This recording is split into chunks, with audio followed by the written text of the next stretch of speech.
invité qui parle bien sûr de politique. Je le rappelais tantôt qu'il fait de la communication politique. Il est enseignant puisqu'il m'a enseigné moi particulièrement à l'université de Sonfonia sur la gestion des crises en sciences politiques. Mais mieux, il est quand même dans l'environnement et le monde politique. Nous le recevons avec vous. Mais je veux me tourner vers vous, Emmanuel, même s'il me dit tout le temps de ne pas révéler certains trucs, j'ai pas le choix. Je veux vous dire simplement que vous pouvez réagir à ce débat en envoyant des SMS au 620 59 59 66. On va faire avec beaucoup de plaisir pour relayer vos messages et vos propos que vous allez avoir l'opportunité de nous adresser. Emmanuel, rebonjour à toi. Oui, rebonjour Christian. On a notre invité. Oui, il est là. Faites-nous découvrir celui que nous invitons ce matin. D'accord, comme toujours et comme d'habitude, je me ferai le plaisir à cœur joie de présenter notre invité de ce matin.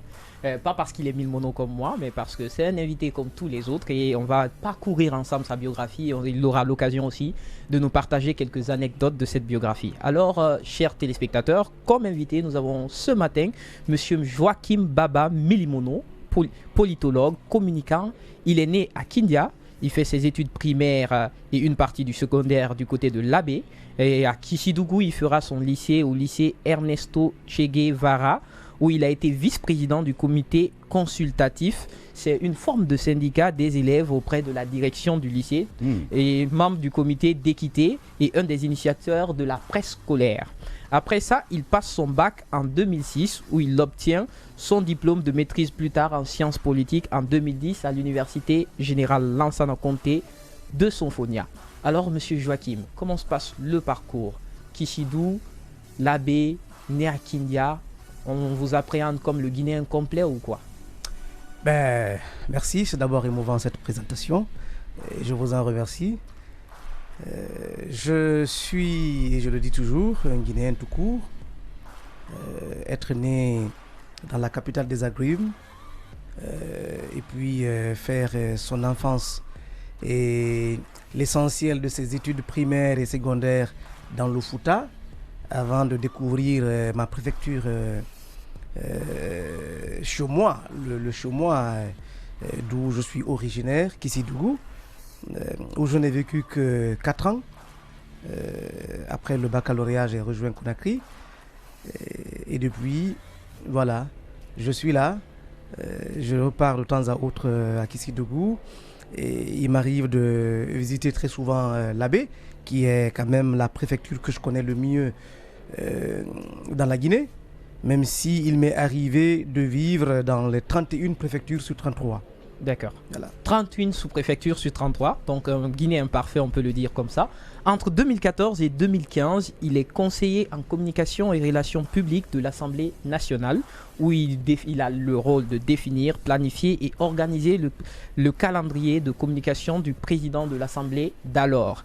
Et entre 2015 et 2018, il exerce des fonctions à la Haute Autorité de la Communication, la HAC, comme rapporteur général. Entre le deuxième mois 2016 et le troisième mois 2016 à Conakry en Guinée, il est au centre d'appui électoral et à la cellule d'appui de politologue Afrique-Caraïbes où il fait des analyses politiques publiques sur les méthodologies d'enquête. En 2019, il suit un Master 2 suivi d'une évaluation des programmes au Burkina Faso à l'Institut OTC. Entre 2020 et 2022, il obtient une certification en renforcement des capacités des partis politiques du côté de la Côte d'Ivoire. En 2023, il obtient un diplôme, un DU en démocratie, état de droit, engagement politique de l'université Senghor d'Alexandrie en Égypte. On rappelle qu'en 2014, vous étiez du côté de l'Assemblée nationale. Comment ça s'est passé? Écoutez, je n'étais pas député, il faut le dire tout de suite.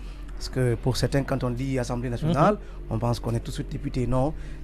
Moi, j'ai été appelé par le président de l'Assemblée nationale après les législatives de 2013. Et je rappelle que lors des élections législatives de 2013, moi-même, j'étais candidat. J'étais 3e inscrit sur la liste du RDIG. Nous avons eu un siège à l'Assemblée nationale, donc je ne pouvais pas siéger. Le président Jean-Marc Teliano y a siégé. Et quelques mois après donc, la mise en place de l'Assemblée, moi, j'ai quitté le parti.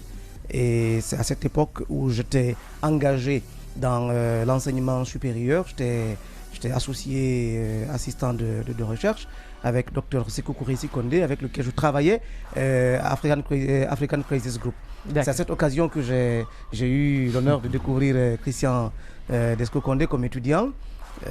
J'enseignais l'analyse sociopolitique des conflits au département de sciences politiques. Donc, le président de l'Assemblée nationale, paix à son âme, l'honorable Claude Kouri Kondiano, par l'entremise de notre cadre, a fait ma découverte. Il m'a connu dans l'entre-deux-tours de 2010, la présidentielle de 2010, où j'étais responsable de la veille média à la cellule de communication de l'Alliance qui a porté Alpha Condé au pouvoir. Donc, il m'a appelé et a fait de moi son conseiller en communication. D'accord. Aujourd'hui, il faut rappeler que vous êtes coordinateur de la cellule de communication de l'UFDG. Comment se passe le passage à l'UFDG? Est-ce après l'Assemblée nationale? Comment on se retrouve à l'UFDG? Bon, écoutez, alors je n'étais pas... D'abord, là-bas, à l'Assemblée nationale, j'ai passé moins d'un an, à peu près 9 mois. Il était question de mettre en place la haute autorité de la communication. L'Assemblée nationale, donc le président de l'Assemblée nationale devait désigner, conformément à la loi 03 à l'époque, un cadre, comme le dit la loi, compétent, n'est-ce pas, intègre, loyal. Et donc voilà, j'ai été désigné à mon insu, sans mon avis, sans m'avoir consulté, sans me l'avoir même annoncé. J'ai été désigné par le président de l'Assemblée nationale comme représentant de l'Assemblée nationale à la haute autorité de la communication.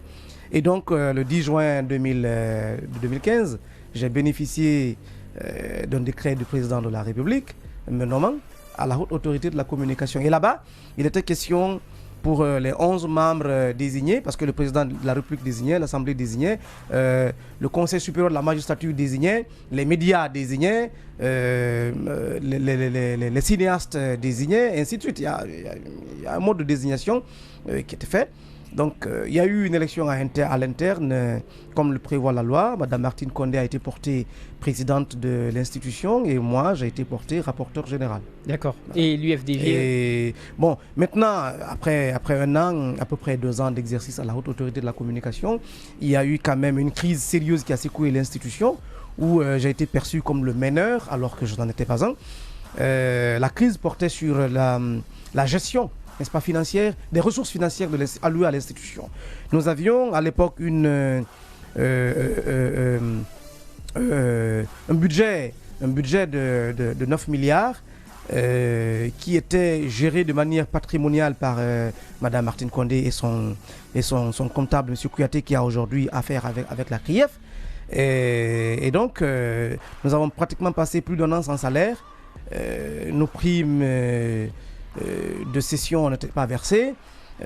Et bon, vraiment, ça a fait une crise sérieuse. Nous avons donc demandé un audit alors que la subvention de 3 milliards était versée tous les mois et tous les trimestres. Nous ne comprenions pas que nous n'avions ni prime ni budget. Mes collègues m'écoutent aujourd'hui.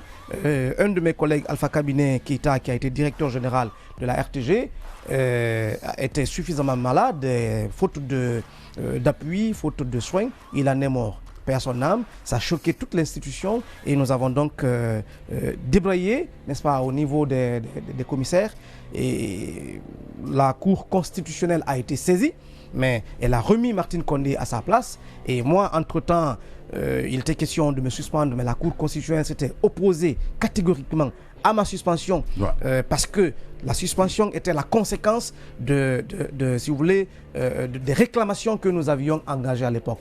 Puisque donc la Cour constitutionnelle n'a pas donné suite favorable à cette requête de Martine Condé, alors avec la complicité de M. Lamine Fofana, qui m'écoute aujourd'hui, qui était à l'époque ministre conseiller à la présidence en charge des relations avec les institutions, ont mené si vous voulez, une cabale contre ma personne.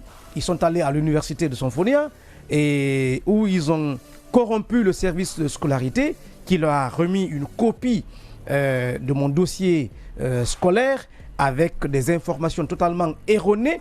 Je rappelle que moi, je ne suis pas du système LMD, et vous l'avez dit clairement, j'ai obtenu mon diplôme de maîtrise en 2010, et donc sur nos diplômes en 2010, entre 2008 et 2010 pratiquement, les dates de naissance ne figurent sur aucun diplôme d'étudiant de Symphonia.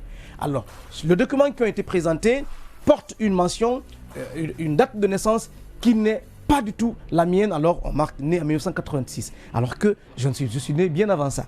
Alors je précise que 86 c'est quand même l'âge de mon petit frère, avec lequel il y a un énorme écart. Donc la DPJ m'a convoqué, j'ai répondu parce que je ne me reprochais de rien. On s'est retrouvé devant le tribunal de première instance de Dixine. J'ai été accusé de faux et usage de faux. On a dit que j'ai falsifié mon âge pour bénéficier de décret, alors que mon dossier ne m'a jamais été demandé. Le président de l'Assemblée m'a désigné conformément à une requête qu'il a reçue du président de la République. Et c'est après le décret qu'on m'a demandé mon CV, j'ai déposé le CV. Alors, il n'a jamais été question pour moi de déposer mon extrait de naissance ou quoi que ce soit qui justifiant ma naissance.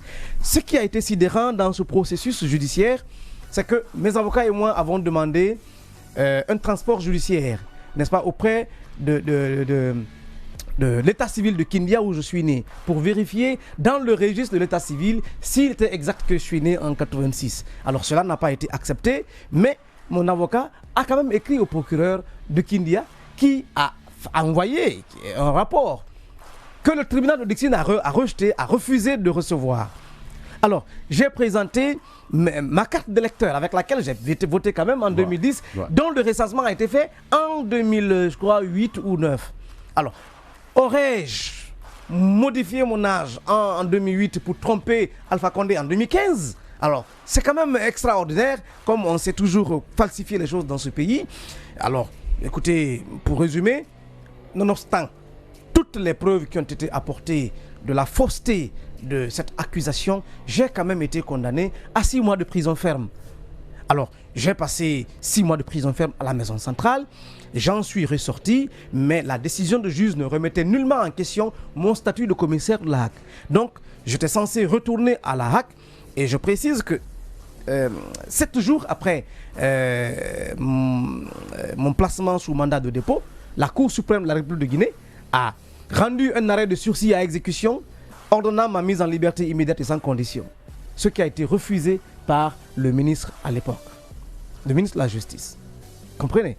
Et Cheikh Sako, qui m'a terriblement déçu. Pourtant vanté comme étant mais oui, mais je vous rappelle que le 19 décembre 2016, monsieur Cheikh Sako, lors d'une conférence de presse, n'est-ce pas, avait déclaré, je crois c'est à l'occasion d'une question qu'un des journalistes participants l'avait posée, il a répondu que je passerai 6 mois à la maison centrale, qu'importe l'implication de qui que ce soit. Et je dis que cette prise de parole du ministre intervenait juste quelques jours après que la Cour constitutionnelle ait rendu un deuxième arrêt dans cette affaire. Cet arrêt d'ailleurs demandait n'est-ce pas, ma réhabilitation à la HAC. D'accord. Alors quand je suis sorti, j'ai décidé de ne plus siéger. Et je note que je suis resté au poste quand même jusqu'en 2020, jusqu'à mon fin de mandat. Et je dois quand même dire merci. Parce que nonobstant tout ce qui a été fait, le président de la République a refusé de me remplacer. Et je suis resté au poste jusqu'en 2020. Je ne prenais pas mon salaire, alors que mon salaire venait tous les mois. Pendant les 5 ans de mon mandat, mon salaire tombait. J'ai refusé de le prendre. J'ai décidé de quitter la haute autorité de la communication, de quitter l'administration parlementaire. J'ai refusé de me faire enrôler. J'ai démissionné et je me suis consacré au privé. Et c'est comme ça que j'ai obtenu un contrat au cabinet Tetsom, où je suis resté, à partir duquel j'ai décidé de retourner en politique et j'ai posé mes valises à l'UFDG. D'accord, le camp rival alors. Alors de cette biographie, vous l'aurez compris, partout où il est passé, il a certainement été un atout pour les personnes qui l'ont côtoyé, d'où j'ai décidé de lui apporter le petit sobriquet, la pièce maîtresse, parce que partout où il passe, il s'impose et on le choisit toujours comme le leader du groupe. Ouais. Alors, la pièce maîtresse, comme le surnomme bien sûr Emmanuel ce matin, qui sait, c'est aussi la pièce maîtresse de la communication du parti UFDG, le parti le plus populaire, disons, je le dis clairement, aujourd'hui en République de Guinée et même à travers l'Afrique, dit certains. Donc, on reste dans cette logique pour poursuivre avec ce qu'on appelle le